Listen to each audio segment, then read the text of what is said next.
Khalid versus ಕೇಸರಿ. ಉಮರ್ ಖಾಲಿದ್ ಇದರ ವಿರುದ್ಧ ಈಗಾಗಲೇ UAPA ಕೇಸ್ನ ಅಡಿಯಲ್ಲಿ ಮತ್ತು ಉಗ್ರ ಕೃತ್ಯಗಳನ್ನು ಎಸಗಿದ್ದಾನೆ ಅನ್ನುವಂತಹ ಆರೋಪದ ಅಡಿಯಲ್ಲಿ ಪ್ರಕರಣಗಳನ್ನು ದಾಖಲಿಸಿ 2020ರಲ್ಲಿ ಈತನನ್ನು ಅರೆಸ್ಟ್ ಮಾಡಲಾಗಿತ್ತು. ಕಳೆದ 6 ವರ್ಷಗಳಿಂದ ಜೈಲಿನಲ್ಲಿದ್ದಾನೆ. ಉಮರ್ ಖಾಲಿದ್ನ ಪುಸ್ತಕದ ಕುರಿತು ಇವತ್ತು ಬೆಂಗಳೂರಿನಲ್ಲಿ ಒಂದು ವಿಚಾರ ಸಂಕಿರಣವನ್ನು ಆಯೋಜನೆ ಮಾಡಲಾಗಿದೆ. ಉಮರ್ ಖಾಲಿದ್ ಬಗೆಗಿನ ಒಂದು ಪುಸ್ತಕ, ಆ ಪುಸ್ತಕದ ಬಗ್ಗೆ ಬೆಂಗಳೂರಲ್ಲಿ ಇವತ್ತು ವಿಚಾರ ಸಂಕಿರಣವನ್ನು ಆಯೋಜನೆ ಮಾಡಲಾಗಿತ್ತು. ಈ ಪುಸ್ತಕದ ವಿಚಾರ ಸಂಕಿರಣವನ್ನು ವಿರೋಧಿಸಿ ಬಿಜೆಪಿಯವರು ಪ್ರತಿಭಟನೆಯನ್ನು ಕೈಗೆತ್ತಿಕೊಂಡಿದ್ದಾರೆ. ಬಿಜೆಪಿ ನಾಯಕರು ಇದರಲ್ಲಿ ಮುಂಚೂಣಿಯಲ್ಲಿ ನಿಂತು ವಿರೋಧವನ್ನು ಮಾಡ್ತಾ ಇದ್ದಾರೆ. ಇದರಲ್ಲಿ ವಿಶೇಷವಾಗಿ ಅರ್ಬನ್ ನಕ್ಸಲ್ಗಳಿಗೆ ಧಿಕ್ಕಾರ ಅಂತ ಹೇಳುವಂಥದ್ದಾಗಲಿ ಅಥವಾ ಭಯೋತ್ಪಾದಕರನ್ನು ಬೆಂಬಲಿಸ್ತಾ ಇದ್ದಾರೆ ಅನ್ನುವಂಥದ್ದು ಈ ರೀತಿಯಾದ ಆರೋಪಗಳನ್ನು ಮಾಡಲಾಗಿದೆ. ಕಾರ್ಯಕ್ರಮಕ್ಕೆ ಅನುಮತಿ ನೀಡದಂತೆ ನಿನ್ನೆ ಪತ್ರ ಬರೆದು ಬಿಜೆಪಿಯವರು ಮನವಿಯನ್ನು ಕೂಡ ಮಾಡಿದ್ರು, ಸರ್ಕಾರಕ್ಕೆ ಒತ್ತಾಯಿಸಿದ್ರು. ಯಾವುದೇ ಕಾರಣಕ್ಕೂ ಉಮರ್ ಖಾಲಿದ್ನ ಪುಸ್ತಕಕ್ಕೆ ಸಂಬಂಧಿಸಿದಂತೆ ಅನುಮತಿಯನ್ನು ಕೊಡಬಾರದು, ನೀವು ವಿಚಾರ ಸಂಕಿರಣ ಆಯೋಜನೆಗೆ ಅವಕಾಶ ಕೊಡಬಾರದು, ಯಾಕಂದರೆ ಆತ ಉಗ್ರ ಕೃತ್ಯಗಳಲ್ಲಿ ಭಾಗಿಯಾಗಿರುವುದರ ಬಗ್ಗೆ ಪ್ರಕರಣಗಳನ್ನು ದಾಖಲಿಸಿ ಆತನನ್ನು ಜೈಲಿನಲ್ಲಿಡಲಾಗಿದೆ. ಸುಪ್ರೀಂ ಕೋರ್ಟ್ ಕೂಡ ಆತನಿಗೆ ಬೇಲ್ ನಿರಾಕರಿಸಿದೆ, ಜಾಮೀನನ್ನು ನಿರಾಕರಿಸಿದೆ. ಹೀಗಾಗಿ ಆತನ ಕುರಿತಾದಂತಹ ಕಾರ್ಯಕ್ರಮಗಳಿಗೆ ಅವಕಾಶ ಕೊಡಬಾರದು ಅಂತೇಳಿ ಬಿಜೆಪಿ ಕಾರ್ಯಕರ್ತರು ನಿನ್ನೆ ಪತ್ರ ಬರೆದರು. ಇವತ್ತು ಕಾರ್ಯಕ್ರಮವನ್ನು ವಿರೋಧಿಸಿ ಪ್ರತಿಭಟನೆಯನ್ನು ಕೂಡ ನಡೆಸಿದ್ದಾರೆ. ಬಿಜೆಪಿ ಕಾರ್ಯಕರ್ತರನ್ನ ಪೊಲೀಸರು ವಶಕ್ಕೆ ಪಡೆದಿದ್ದಾರೆ. ಹೀಗೆ ಪ್ರತಿಭಟನೆ ನಡೆಸಿದಂತಹ ಬಿಜೆಪಿ ಕಾರ್ಯಕರ್ತರನ್ನ ದೊಮ್ಮಲೂರಿನ BECಯಲ್ಲಿ ಕಾರ್ಯಕ್ರಮದ ಆಯೋಜನೆ ಮಾಡಲಾಗಿದೆ. ಹಾಗೂ ಇದಕ್ಕೆ ನುಗ್ಗಲು ಮುಂದಾಗೋದಕ್ಕೆ, ಈ ಕಾರ್ಯಕ್ರಮದ ಆವರಣಕ್ಕೆ ನುಗ್ಗೋದಕ್ಕೆ ಮುಂದಾದಂತಹ ಬಿಜೆಪಿ ಕಾರ್ಯಕರ್ತರನ್ನ ಪೊಲೀಸರು ವಶಕ್ಕೆ ಪಡೆದಿದ್ದಾರೆ. ಇಲ್ಲಿ ಉಮರ್ನ ಪುಸ್ತಕದ ಬಗ್ಗೆ ಮತ್ತು ಇದರಲ್ಲಿರುವಂತಹ ವಿವಾದದ ಬಗ್ಗೆ ನಾವು ಗಮನಿಸಬೇಕು. JNU ವಿದ್ಯಾರ್ಥಿಯಾಗಿದ್ದಂತಹ ಉಮರ್ ಖಾಲಿದ್ ಅಲ್ಲಿನೇ ಆತ MPhil ಪದವಿಯನ್ನ, ನಂತರ PhDಯನ್ನ ಕೂಡ ಪಡ್ಕೊಂಡಂತಹ ವ್ಯಕ್ತಿ. ಸಂಘಟನೆ, ಹೋರಾಟ, ಸರ್ಕಾರದ ನೀತಿಗಳ ಬಗ್ಗೆ ಕಟುವಾಗಿ ಟೀಕಿಸಿದಂತಹ ವ್ಯಕ್ತಿ. 2016ರಲ್ಲಿ ಈತನನ್ನು ಮೊದಲ ಬಾರಿಗೆ ಅರೆಸ್ಟ್ ಮಾಡಲಾಗುತ್ತೆ. ಕನ್ಹಯ್ಯಕುಮಾರ್ನ ಜೊತೆಗೆ ಭಾರತ ವಿರೋಧಿ ಘೋಷಣೆಗಳನ್ನು ಕೂಗಿದ್ದಾರೆ ಅನ್ನುವಂಥ ಆರೋಪದ ಮೇಲೆ. ಇದಾದ ನಂತರ 2020ರಲ್ಲಿ ಈತ CAA ಮತ್ತು NRC ಪ್ರತಿಭಟನೆಗಳ ಸಂದರ್ಭದಲ್ಲಿ ಆ ಒಂದು ಪ್ರತಿಭಟನೆಗಳನ್ನು ಆಯೋಜನೆ ಮಾಡಿದ್ದ ಮತ್ತು ಅದರ ಮುಂದಾಳತ್ವವನ್ನು ದೆಹಲಿಯಲ್ಲಿ ವಹಿಸಿದ್ದ. ಅದೇ ಸಂದರ್ಭದಲ್ಲಿ ದೆಹಲಿ ದಂಗೆ ನಡೆದಿತ್ತು. ದೆಹಲಿಯಲ್ಲಿ ಒಂದು ಭೀಕರವಾದಂತಹ ಕೋಮುಗಲಭೆ ನಡೆದಿತ್ತು.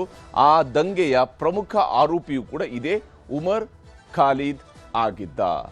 53 ಜನರ ಸಾವಿಗೆ ಕಾರಣವಾಗಿದ್ದಂತಹ 2020ರ ದೆಹಲಿ ದಂಗೆಯ ಕಾರಣಕ್ಕಾಗಿ ಈತನ ವಿರುದ್ಧ ಪ್ರಕರಣವನ್ನು ದಾಖಲಿಸಲಾಯಿತು ಮತ್ತು UAPA ಕಾಯ್ದೆ ಅಡಿಯಲ್ಲಿ ಬಂಧಿಸಲಾಗಿದ್ದು ಆತ ಈಗಾಗಲೇ ತಿಹಾರ್ ಜೈಲಿನಲ್ಲಿದ್ದಾನೆ, ಉಮರ್ ಖಾಲಿದ್.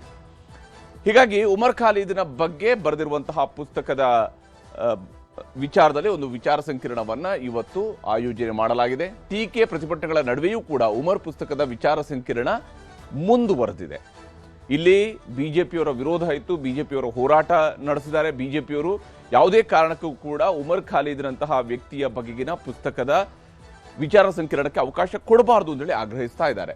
ಹಾಗಿದ್ರೂ ಕೂಡ ಇಲ್ಲಿ ಪೊಲೀಸರ ಭದ್ರತೆಯಲ್ಲಿ ವಿಚಾರ ಸಂಕಿರಣವನ್ನು ಆಯೋಜನೆ ಮಾಡಲಾಗಿದೆ. ಪುಸ್ತಕದಲ್ಲಿನ ಅಂಶಗಳ ಬಗ್ಗೆ ಈ ಒಂದು ವಿಚಾರ ಸಂಕಿರಣದಲ್ಲಿ, ಅಂದರೆ ಇದು ಉಮರ್ ಖಾಲಿದ್ ಮತ್ತು ಆತನ ಪ್ರಪಂಚ, ಅದರ ಬಗೆಗಿನ ಒಂದು ಪುಸ್ತಕವನ್ನು ಬರೆದಿರುವಂಥದ್ದು ಅನಿರ್ಬನ್ ಭಟ್ಟಾಚಾರ್ಯ ಮತ್ತು ಇತರರು ಬರೆದಿರುವಂತಹ ಪುಸ್ತಕ ಇದು.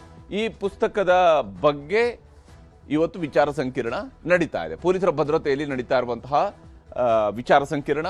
ಪುಸ್ತಕ ಬರೆದಿರುವಂತಹ 3 ಲೇಖಕರು ಕೂಡ ಇವತ್ತು ಈ ಕಾರ್ಯಕ್ರಮಕ್ಕೆ ಬಂದಿದ್ದು ಅವರು ಅದರ ಬಗೆಗಿನ ಮಾಹಿತಿಯನ್ನು ಹಂಚಿಕೊಳ್ತಾ ಇದ್ದಾರೆ. ಅಷ್ಟೇ ಅಲ್ಲದೆ ಲೇಖಕ ರಾಮಚಂದ್ರ ಗುಹಾ ಹಾಗೂ ಇತಿಹಾಸಕಾರರಾಗಿರುವಂತಹ ಜಾನಕಿ ನಾಯರ್ ಮತ್ತು ನಟ ಪ್ರಕಾಶ್ ರಾಜ್ ಅವರು ಕೂಡ ಈ ಕಾರ್ಯಕ್ರಮದಲ್ಲಿ ಭಾಗಿಯಾಗಿದ್ದಾರೆ. ಪುಸ್ತಕದ ವಿಚಾರ ಸಂಕಿರಣದಲ್ಲಿ ಭಾಗಿಯಾಗಿದ್ದಾರೆ. ಸಹಜವಾಗಿಯೇ ಇದಕ್ಕೆ ಬಿಜೆಪಿ ತೀವ್ರವಾಗಿ ವಿರೋಧಿಸ್ತಾ ಇದೆ. ಯಾಕೆಂದರೆ ಆತನ ವಿರುದ್ಧ ಇರುವಂತಹ ಆರೋಪಗಳಲ್ಲಿ ಉಗ್ರ ಕೃತ್ಯಗಳಲ್ಲಿ ಭಾಗಿಯಾಗಿರುವಂತಹ ಆರೋಪ ಇದೆ. PC ಮೋಹನ್ ಅವರ ಮುಂದಾಳತ್ವದಲ್ಲಿನೇ ಈ ವಿರೋಧವನ್ನು ವ್ಯಕ್ತಪಡಿಸಲಾಗಿದೆ ಮತ್ತು ಇದಕ್ಕೆ ಸಂಬಂಧಪಟ್ಟಂತೆ ಸರ್ಕಾರಕ್ಕೆ ಮತ್ತು ಪೊಲೀಸರಿಗೆ ಕೂಡ ಪತ್ರವನ್ನು ಕೊಟ್ಟು ಈ ಕಾರ್ಯಕ್ರಮ ಆಯೋಜನೆಗೆ ಅವಕಾಶ ಕೊಡಬಾರದು ಅನ್ನುವಂತಹ ಮನವಿಯನ್ನು ಕೂಡ ಮಾಡಿದ್ರು. ಇವತ್ತು ಕೂಡ ತೀವ್ರವಾಗಿ ವಿರೋಧಿಸಿದ್ದಾರೆ. ಅಲ್ಲಿದೊಬ್ಬ ದೇಶದ್ರೋಹಿ ಯಾರಿದ್ದಾರೋ 2020 ರಾಯ್ಟ್ಸ್ ಅಲ್ಲಿ ಯಾರು ಮೇನ್ ಅಕ್ಯೂಸ್ಡ್, ಆ ಒಂದು ರಾಯ್ಟ್ಸ್ ಅಲ್ಲಿ ಅವತ್ತು ಸುಮಾರು 50ಕ್ಕೂ ಹೆಚ್ಚಿನ ಜನ ಡೆತ್ ಆಗಿದೆ. ಮತ್ತು ಬಹಳಷ್ಟು ಪ್ರಾಪರ್ಟೀಸ್ ಡ್ಯಾಮೇಜ್ ಎಲ್ಲ ಆಗಿ ಇವತ್ತಿನವರೆಗೂ ಜೈಲು ಶಿಕ್ಷೆ ಅನುಭವಿಸ್ತಾ ಇರುವಂತಹ ಒಂದು ಅಕ್ಯೂಸ್ಡ್ನ ಗ್ಲೋರಿಫೈ ಮಾಡುವಂತಹ ಕಾರ್ಯಕ್ರಮ ನಾಳೆ ಬೆಂಗಳೂರು ಇಂಟರ್ನ್ಯಾಷನಲ್ ದೊಮ್ಲೂರಲ್ಲಿ ನಡೀತಾ ಇದೆ. ಆ ಕಾರ್ಯಕ್ರಮ ನಡಿಬಾರ್ದು, ಆ ಕಾರ್ಯಕ್ರಮಕ್ಕೆ ನೀವು ಪರ್ಮಿಷನ್ ಕೊಡಬಾರ್ದು. ದ್ರೋಹಿ ಈಗಾಗಲೇ ಜೈಲಲ್ಲಿದ್ದಾನೆ. ಅವನ ಒಂದು ಪುಸ್ತಕದ ಬಿಡುಗಡೆಯನ್ನು ಸರ್ಕಾರ ಅನುಮತಿ ಕೊಟ್ಟಿರುವಂಥದ್ದು ಈ ದೇಶದ್ರೋಹಕ್ಕೆ ಕಮ್ಮಕ್ಕು ಕೊಟ್ಟಂಗೆ. ನಕ್ಸಲರ ದಮನವನ್ನು ನಮ್ಮ ಕೇಂದ್ರೀಯ ಪಡೆಗಳು ಯಶಸ್ವಿಯಾಗಿ ಮಾಡ್ತಾ ಇದ್ದಾವೆ. ಈ ಅರ್ಬನ್ ನಕ್ಸಲರು ಕಾಂಗ್ರೆಸ್ನ ಆಶ್ರಯ ಪಡೆದು ಬಿಟ್ಟಿದ್ದಾರೆ. ಆ ಕಾಂಗ್ರೆಸ್ನ ಆಶ್ರಯ ಪಡೆದು ಅವರು ಮುಖ್ಯಮಂತ್ರಿ ಕಾರ್ಯಾಲಯದೊಳಗೂ ಸೇರ್ಕೊಂಡ್ಬಿಟ್ಟಿದ್ದಾರೆ. ಅವರ ಕೃಪಾಪೋಷಿತ ಮಂಡಳಿ ಅವರಿಗೆ ಸಂರಕ್ಷಣೆ ಕೊಡೋ ಕೆಲಸ ಮಾಡ್ತಾ ಇದೆ. ನಾನು ಪೊಲೀಸರೇ ಹೊಣೆ. ನೀವು ಇಂಥದಕ್ಕೆಲ್ಲ ಬೆಂಬಲ ಕೊಟ್ಟು ಏನು ಮೆಸೇಜ್ ಕೊಡ್ತೀನಿ?